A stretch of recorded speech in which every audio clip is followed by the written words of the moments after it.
કેન્દ્રગામી બળ બરાબર શું થયું છે? કુલંબીય બળ. કેન્દ્રગામી બળનું સૂત્ર mv² બરાબર. તો આની ત્રિજ્યા કેટલી છે? r છે. કુલંબીય બળ કે ન્યુક્લિયસ પરનો વીજભાર કેટલો થાય? બોલો. Ze થાય. Z એ શું છે? પરમાણુ ક્રમાંક ઇન્ટુ વીજભાર, એટલે વીજભાર કેમ Q બરાબર એની જગ્યાએ Z ઇન્ટુ E અપોન અંતરનો બળ. અહીંથી r કટ થશે એટલે mv²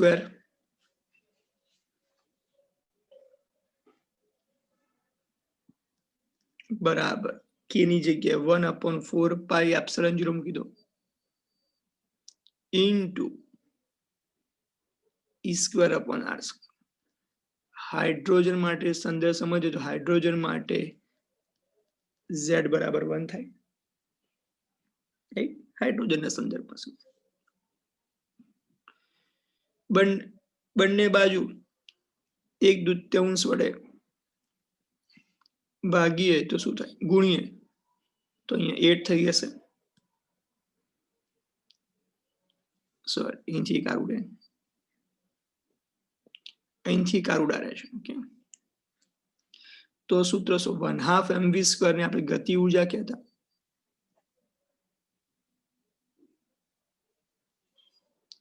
તો સૂત્ર શું? e²/8πε0r. તો ઇલેક્ટ્રોનની સ્થિતિ ઉર્જા શું થાય? સ્થિતિ ઉર્જા શું થઈ? U બરાબર k ZE - E/r થાય ને. સ્થિતિ ઉર્જા શું? યાદ કરો, બે વીજભારો ગુણાકાર અને તે બે વીજભારો વચ્ચેનું અંતર. ચેપ્ટર નંબર 2 માં આપણે ભણ્યા હતા. અહીં -e કેમ? સ્થિતિ ઉર્જા ઋણ છે ને, આપણે અદિશ રાશિ છે તો ચિહ્ન જે આવતું મૂકવું પડે ને. ઓકે, સારું. તો U બરાબર k નું સૂત્ર 1/4πε0 ઇન્ટુ Z²/r. ચિહ્ન માઇનસ આગળ કરતો તો આપણી પાસે આ સ્થિતિ ઉર્જા સૂત્ર. સમીકરણ 2. આપણે કુલ ઉર્જા શોધીએ તો ઇલેક્ટ્રોનની કુલ ઉર્જા શું થાય? તો આપણને ખબર છે ગતિ ઉર્જા પ્લસ શું કરવું પડે? સ્થિતિ ઉર્જા. ગતિ ઉર્જા કેટલી આવી? e²/8πε0 into r. સ્થિતિ ઉર્જા કેટલી છે? e²/4πε0 into r. લસા લઈએ 8πε0 ઇન્ટુ r થાય. અહીંયા 2 વડે ગુણવા પડશે તો e² - 2e² થશે. ઓકે, 2e² માંથી e² એટલે કેટલા વધશે? -e² વધશે. 8πε0 ઇન્ટુ r. તો હાઇડ્રોજન પરમાણુમાં ઇલેક્ટ્રોનની કુલ ઉર્જા કેટલી આવી? -e²/8πε0 ઇન્ટુ r આવી. રાઈટ. સારું, અહીં કુલ ઉર્જા ઋણ આવી કે ધન આવી? ઋણ આવી. ઋણ શું સૂચવે છે? ઇલેક્ટ્રોન ન્યુક્લિયસ સાથે બંધિત છે. ઇલેક્ટ્રોન ન્યુક્લિયસ સાથે શું છે? બંધિત છે. જો ઉર્જા ઈ ધન આવી હોત તો એનો મતલબ એમ થાત કે ઇલેક્ટ્રોન ન્યુક્લિયસની આસપાસ બંધ કક્ષામાં ફરતો ન હોય. ઇલેક્ટ્રોન હોય જ નહીં જો ધન આવ્યું. આવું તમને જો યાદ આવતું તો ચેપ્ટર નંબર 8 માં અગિયાર સાયન્સમાં આવતું. ગ્રહો ની સૂર્યની ફરતે જે ભ્રમણ કરે એની ઉર્જા પણ ઋણ આવતી, માઇનસ ચિહ્ન આપણે લખતા. ઓકે, સૂત્ર યાદ આવતું તો -gmem/2r આવતું સૂત્ર. તો માઇનસ શું સૂચવતું હતું? કે ગ્રહો પૃથ્વીના ગુરુત્વાકર્ષણ ક્ષેત્રમાં જકડાયેલા છે. ઓકે, તો માઇનસ શું બતાવે છે? બંધિત અવસ્થા. જો ઇલેક્ટ્રોનને મુક્ત કરવો હોય ન્યુક્લિયસથી તો આટલી ઉર્જા કેવા સ્વરૂપે આપવી પડે? પ્લસ સ્વરૂપે ઉર્જા આપી દઈએ તો ઇલેક્ટ્રોન શું થઈ જાય? કાયમી ન્યુક્લિયસમાંથી બહાર જતો રહે. બરોબર. હવે માઇનસ એ શું સૂચવે છે? કે ઇલેક્ટ્રોન ન્યુક્લિયસની ફરતે વર્તુળાકાર માર્ગે ગતિ કરતો હશે. માટે આપણો પ્રશ્ન એવો હતો કે ઇલેક્ટ્રોન ન્યુક્લિયસની ફરતે વર્તુળાકાર માર્ગે ગતિ કરે છે તે ઇલેક્ટ્રોનના ઉર્જાના સૂત્ર પરથી સમજાવો.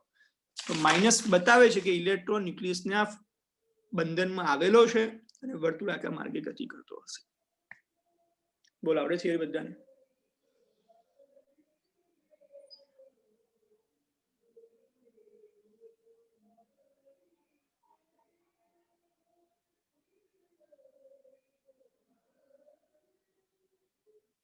ક્લિયર બધાને?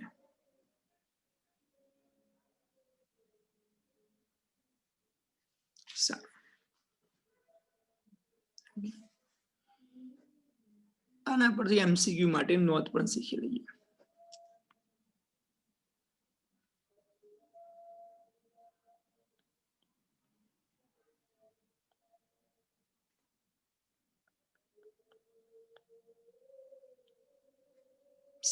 નોંધ શું એમસીક્યુ માટેની તમે ચેક કરો.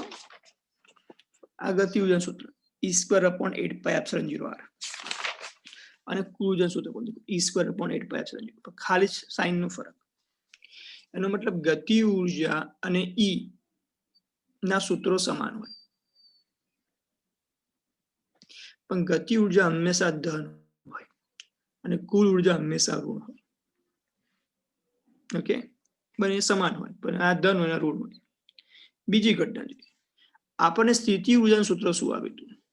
સ્થિતિ ઉર્જાનું સૂત્ર આવ્યું હતું -E²/4πε0r આવ્યું હતું, રાઈટ? અને આપણે બંને બાજુ 2 વડે ભાગીએ તો અહીંયા 8πε0 r થઈ જાય. તો E²/8πε0r તો શું થાય? E બરાબર થાય. એનો મતલબ એમ જો સ્થિતિ ઉર્જા એ કુલ ઉર્જા કરતા બમણી હોય. સ્થિતિ ઉર્જા એ કુલ ઉર્જા કરતા શું હોય છે? બમણી હોય છે. ઓકે, તો U બરાબર શું થયું? 2E. ઓકે, અને આ જ વસ્તુ જો તમે ચોપડામાં તમારા પ્રજ્ઞા સાયન્સને સાચવી રાખ્યા હોય તો ચેપ્ટર 8 માં દોજો, મેં આ સૂત્રો 2 લખાયેલા હશે અને આના પર તમને SQB બી કરાવેલા હશે, તમે જોજો અંદર. ઓકે, અને યાદ રાખો આઈએમપી પૂછાય છે. તો સ્થિતિ ઉર્જા એ કુલ ઉર્જા કરતા બમણી હોય, ગતિ ઉર્જા અને કુલ ઉર્જા સમાન હશે, ગતિ ઉર્જા ધન હશે અને કુલ ઉર્જા ઋણ હોય. બરાબર? હવે સાંભળો, આ સ્થિતિ ઉર્જા ઋણ છે એ શું સૂચવે છે? સ્થિતિ ઉર્જા ઋણ છે એનો મતલબ એ સૂચવે છે કે જે કુલંબીય બળ છે એ -r દિશામાં છે. આ પહેલી એમસીક્યુ ની નોંધ. નંબર 2,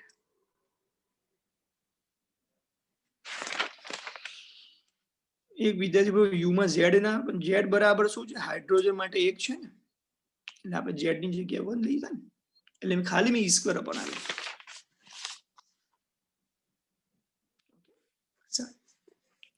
સ્થિતિ ઉર્જા ઋણ છે એ શું સૂચવે છે? કે કુલંબીય બળ -r દિશામાં છે. હવે પ્રશ્ન થશે -r દિશા એટલે શું? આ ન્યુક્લિયસ થી આપણે ઇલેક્ટ્રોન તરફ જઈએ તો એનો આપણે દિશા બતાવી તો આ એરો આમ બતાવીએ, રાઈટ?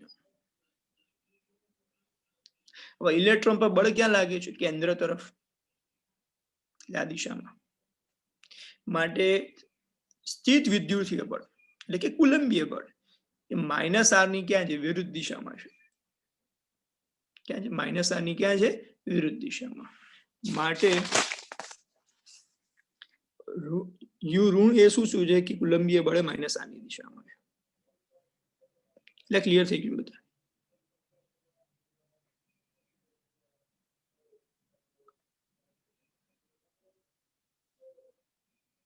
આવડે? એટલે ક્લિયર ને બધાને થિયરી? કોઈને ડાઉટ છે?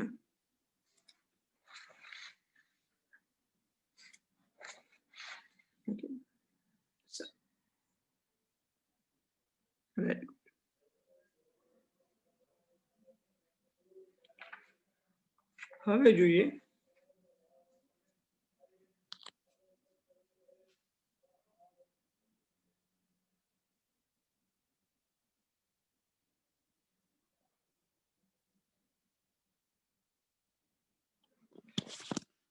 એક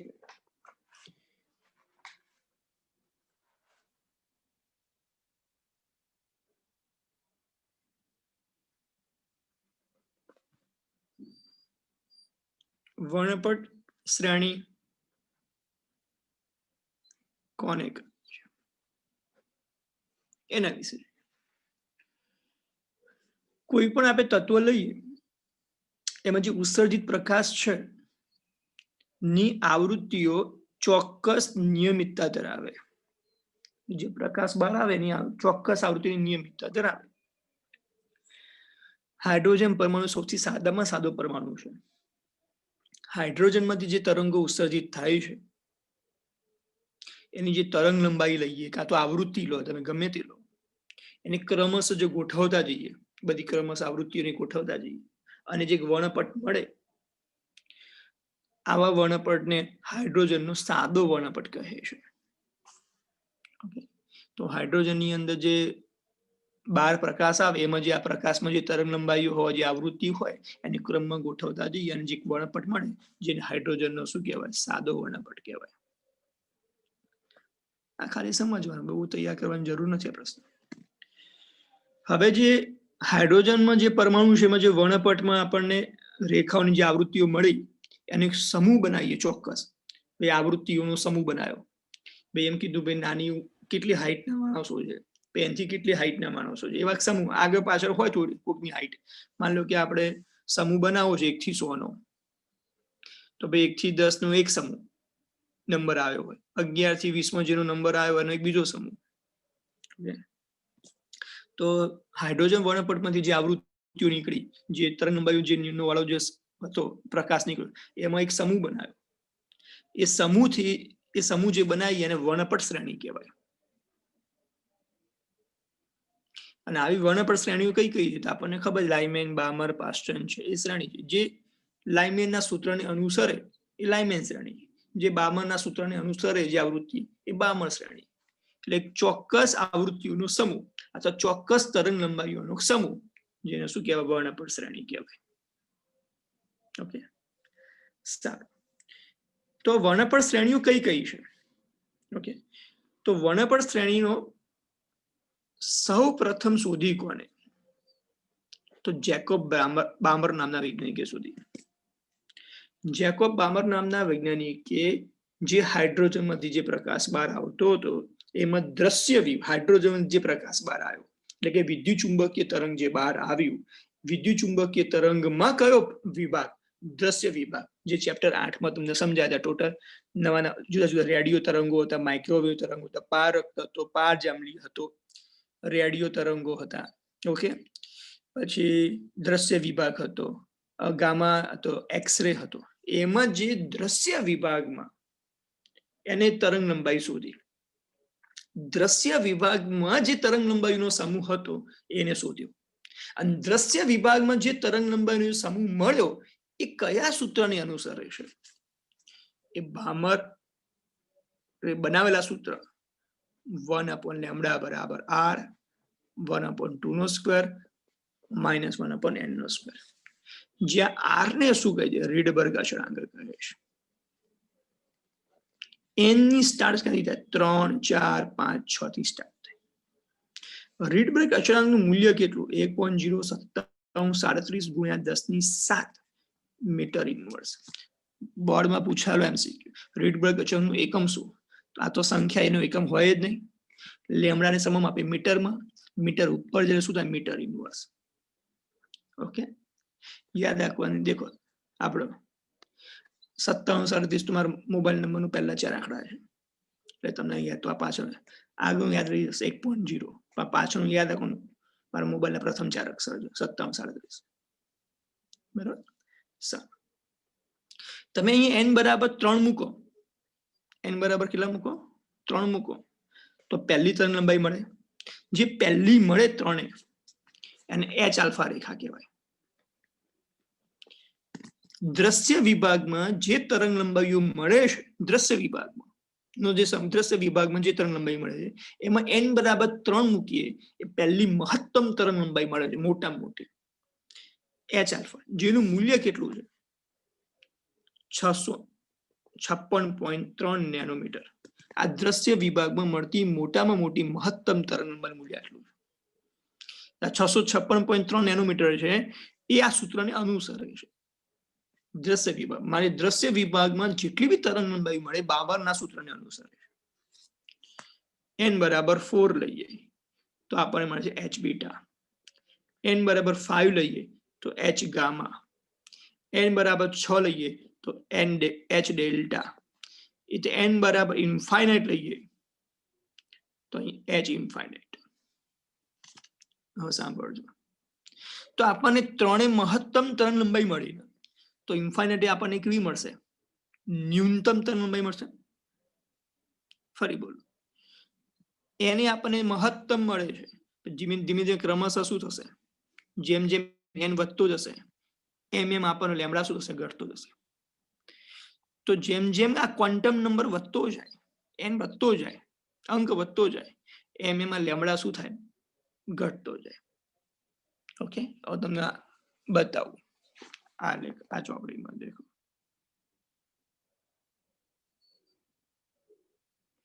આ આપણને ક્રમમાં મૂકેલા છે, બરોબર? સાંભળજો. તો જે આપણને મહત્તમ તરંગ લંબાઈ મળી એ 656.3 છે. ઓકે, તમે દેખો આ 656.3 સૌથી મોટી, પછી h બીટા સૌથી નાની, પછી ક્રમશઃ ઘટતી જાય છે અને h ઇન્ફાઇનાઇટ સૌથી નાનામાં નાની. આકૃતિ બતાવી છે. હવે એને ક્રમમાં ઊંધું વિચારો.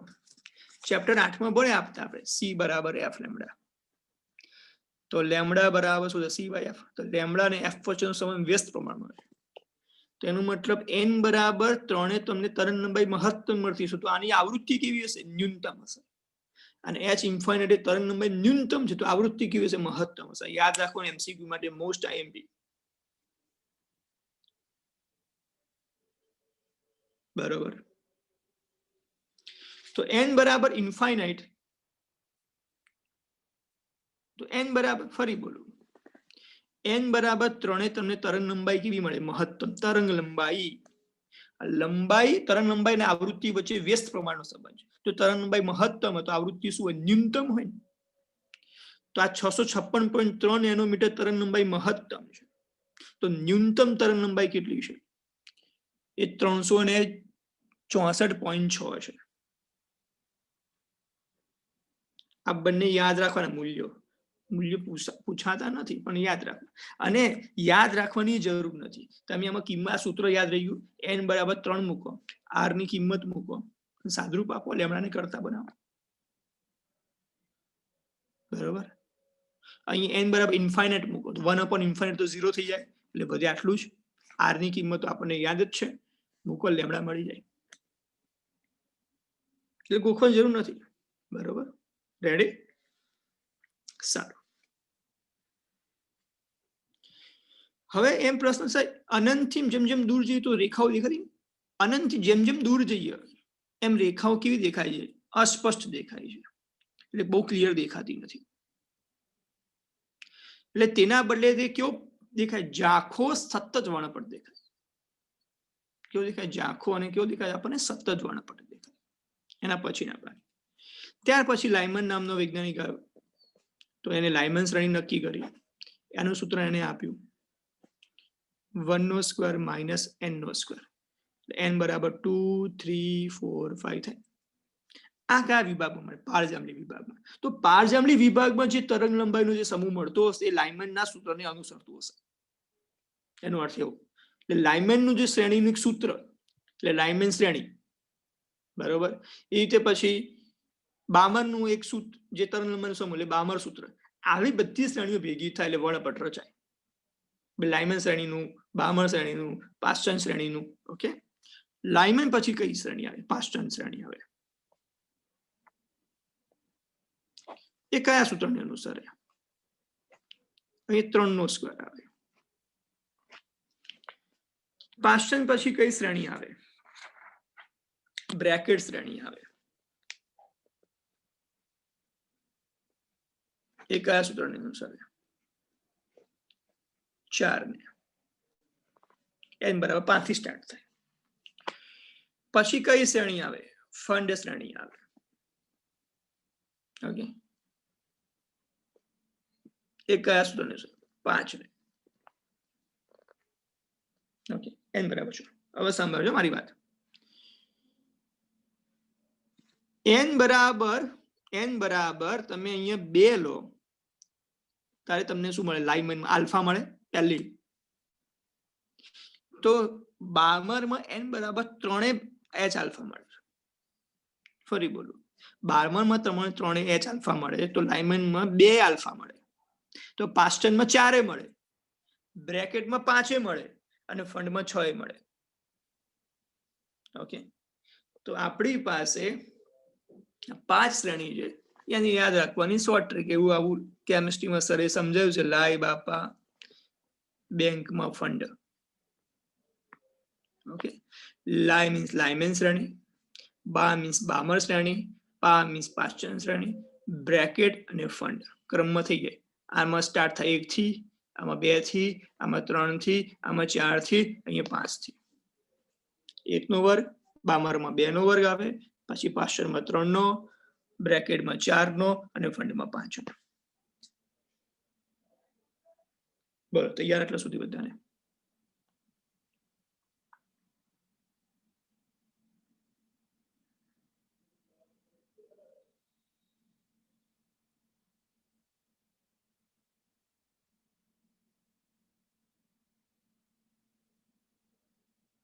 તૈયાર ને?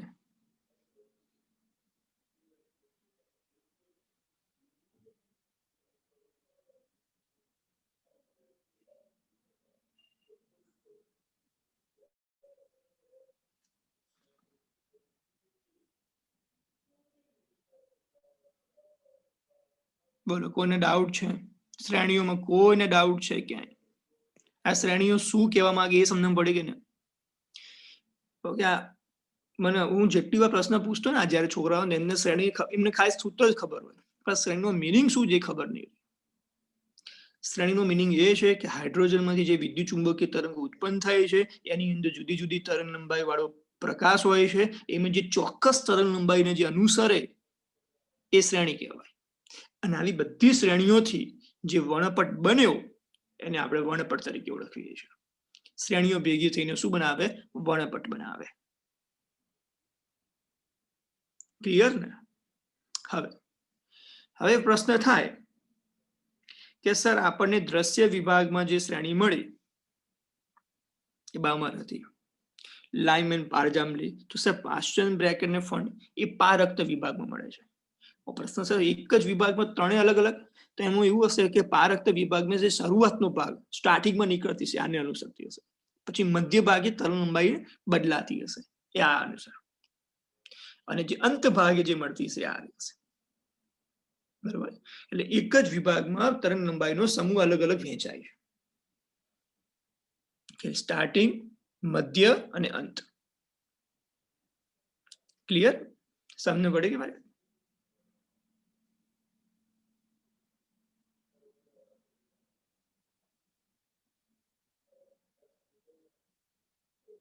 ઓકે, સારું. તો આપણા વીકમાં ચેપ્ટરની થિયરી પતી જશે. ઓકે, ચેપ્ટર નાનું જ છે, બહુ મોટું નથી. ઓકે, તો આજે આટલું રાખીએ. પહેલા